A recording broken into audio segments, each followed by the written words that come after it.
Welcome into the Ravens Rundown, powered by Chat Sports. Tyler Jones here with you. So glad to have you with us. On today's show, we will be discussing potential first-round draft targets for your Baltimore Ravens. We will get to that and more in just a few moments from right now. Before we do, folks, need some help here on the channel. We are rapidly growing as we have passed 8,500 subs, and we are closing in on 9,000. But we need your help to get there.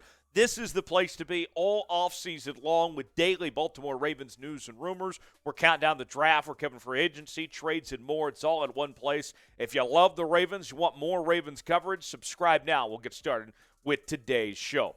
The Ravens have the number 22 overall pick in the first round. And producer Sam and I were actually talking before the show. It is the 22nd pick. In case you may be confused by the Dolphins forfeiting a pick in the first round, it is 22nd, not 23rd, just so we're all on the same page here. And there's a lot of different directions this pick could go for Baltimore. Remember, they only have 5 picks in this year's draft, so they have to make the most of the 5 picks that they have. Now, let me break this down in 3 things as far as what you need to know for the Ravens when it comes to this first-round selection. Number 1, Lamar's future is a big part of this pick. If they decide to move on from him, and a lot of these mock drafts that you look at around the NFL from these so-called experts think that's going to happen, well, then all of a sudden you got to be looking at drafting a quarterback potentially with that pick. Obviously, you don't have to if Lamar is brought back. A first-round wide receiver, I am on this camp that I think that would be huge for the Ravens, that needs to be their number 1 priority at this moment in time. And then something else to think about, too.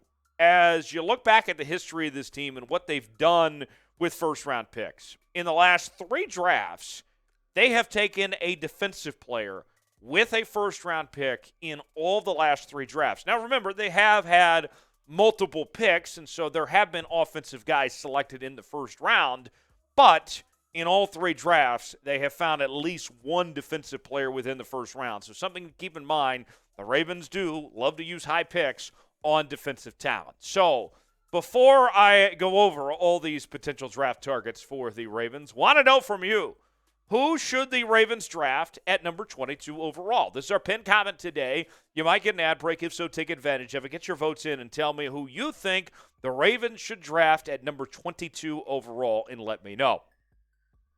So I got 5 names for you, and I told you I like the idea of the Ravens going receiver with this pick, and the first of those is Quentin Johnston, the wide receiver from TCU. And if you watch the college football playoff semifinal against Michigan of what he was able to do, just unbelievable the way that he ran all over that Michigan defense. And this is a guy that was a 2-time All-Big 12 performer. Mel Kiper has him as the number 2 wide receiver and the number 9 overall player in this upcoming draft. Personally, I think Quentin Johnston, I disagree with Mel here. I think he's better than the other receivers in this draft. He's my number 1 receiver here in this 2023 draft. But nonetheless, Quentin Johnston, you're talking about somebody that not only is extremely athletic, but the deep threat ability. He can be a possession receiver as well, kind of a do-everything type guy. Here's what Mel Kiper had to say.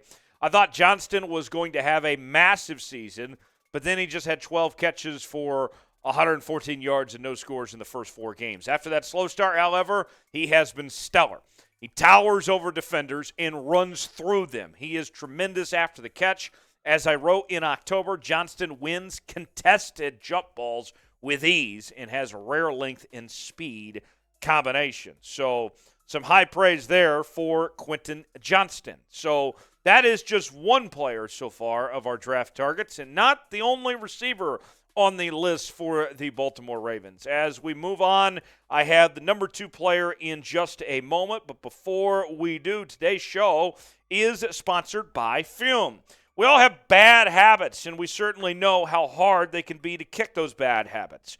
Our sponsor, Fume, is on a mission to accelerate humanity's breakup from the bad habits that consume far too many of us. Fume is a natural diffusive device that uses plants and behavioral science to help you trade out your negative habit for a positive one.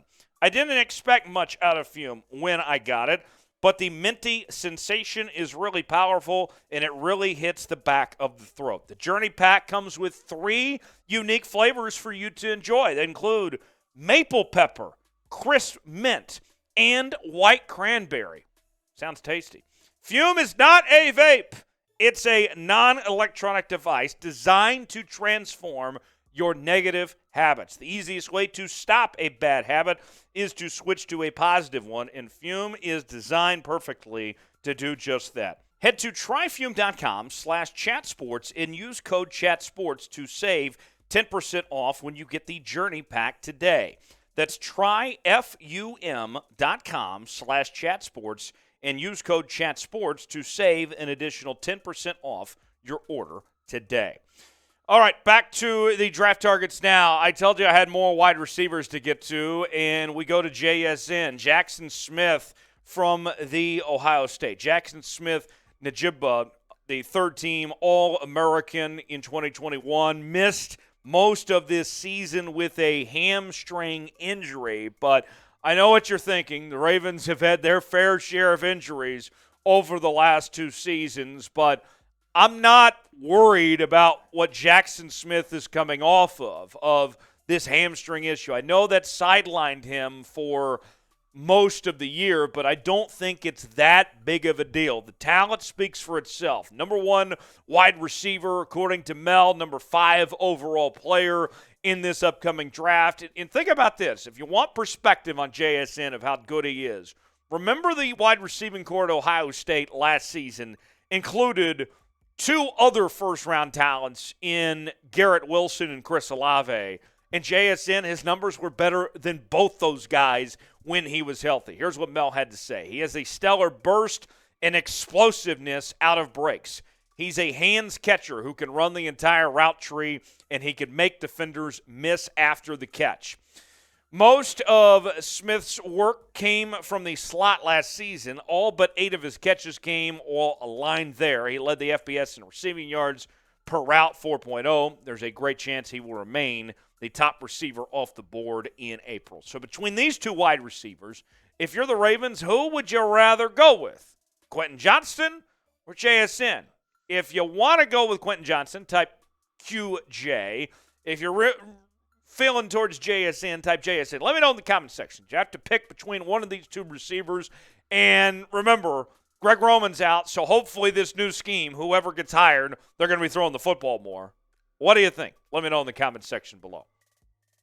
Got one more receiver on this list, and that is Jordan Addison from USC. Jordan Addison, a terrific football player, and we've seen him put on a couple different uniforms. Remember, he was at Pitt where he won the Biletnikoff back in 2021, transferred to play that final season with Caleb Williams and Lincoln Riley there at Southern California. His numbers were a little bit down at USC this past year, but the talent was obviously still there with Jordan Addison here in 2022. Number 3 wide receiver, number 15 overall, according to Mel Kiper.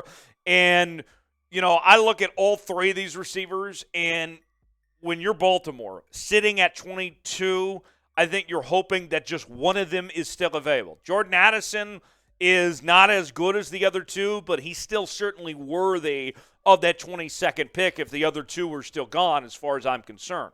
Here's what Mel had to say. What stands out about him is his route running ability. He just gets open. He can do it in so many ways. He can make up ground with late bursts to track the ball. He explodes off the line of scrimmage. And that, what you hear from Mel, is exactly what I'm looking for in a wide receiver to play opposite of Mark Andrews. With what we're talking about, Jordan Addison, those are things that would free up Mark Andrews to where they could both get the best out of each other, essentially. So I like that as far as that goes with Jordan Addison. We're done with the receivers now. Let's move on now and talk quarterback. So if the Ravens were to move on from Lamar Jackson and they decide to draft a quarterback, if they stay at 22, there's really only one option for the Ravens at 22, and that is Anthony Richardson. Because at that point, then likely Will Levis, C.J. Stroud, as well as Bryce Young are all gone more than likely by that point in time. But Anthony Richardson is probably still going to be around when the Ravens pick at 22. He's the number 4 quarterback and number 19 overall player, according to Mel Kiper, and widely viewed as the most likely replacement for Lamar Jackson if the Ravens were to move on from Lamar. But I'll be honest, I am not a fan of Anthony Richardson. To me, I did not see much out of him this past season. Completed less than 54% of his passes. I understand this guy is super athletic. I mean, a true dual-threat quarterback. He can run. He can pass. I mean, he is an athlete. He feels like a running back playing quarterback at times.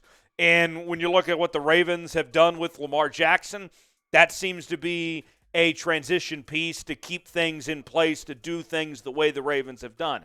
I understand all that. Don't get me wrong. But to me, there's more bad than good when it comes to Anthony Richardson. Just not an accurate enough passer, I think, for this level. Here's Mel Kiper on Anthony Richardson. Still very raw. His mechanics and footwork need a lot of work. He has accuracy issues on shorter throws that should be easier. And yet the arm strength and the dual threat ability are so intriguing that a team near the end of round 1, Baltimore, absolutely could take him and let him develop.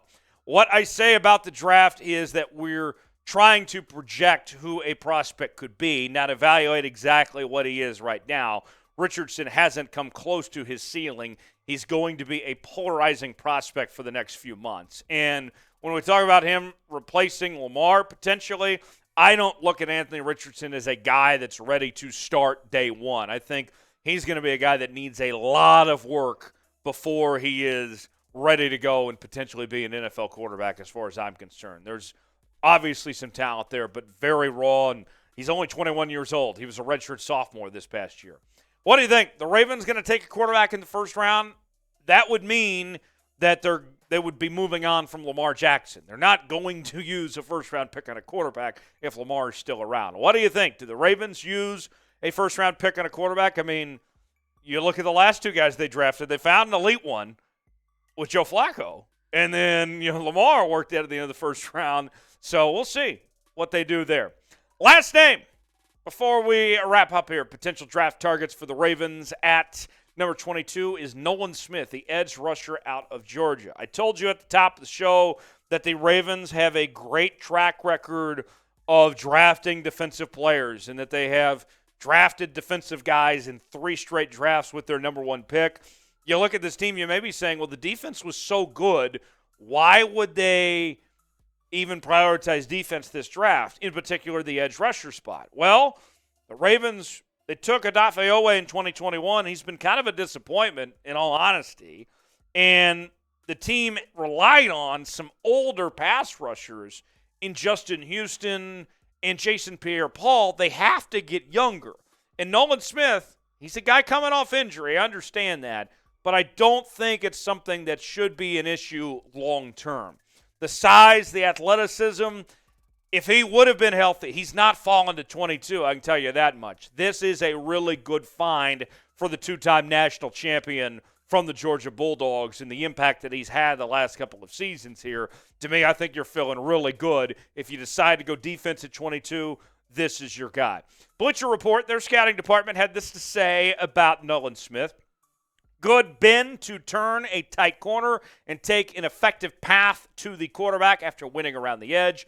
Physical at the point of attack and has pop in his hands to get extension and shed blocks from offensive tackles fairly easily. He's violent, I like hearing that, when shedding, and has shown flashes of using his quickness to defeat blocks too. So there is Nolan Smith. To recap, the 5 first-round targets for the Ravens at 22 include Quentin Johnston, JSN, Jordan Addison, Anthony Richardson, and Nolan Smith. Going to be very interesting. We got months to talk about this now, and we'll see if the Ravens stay at 22. That's another factor involved here in all this. Before we go, quick question. What is the Ravens' biggest draft need? At this point in time, what is it? Let me know in the comments section what you think the biggest draft need is. As always, you can follow me on social media, Twitter, Instagram, and Facebook at Tyler Jones Live, talking about your Baltimore Ravens on those platforms. And we will see you next time right here on the Ravens Rundown.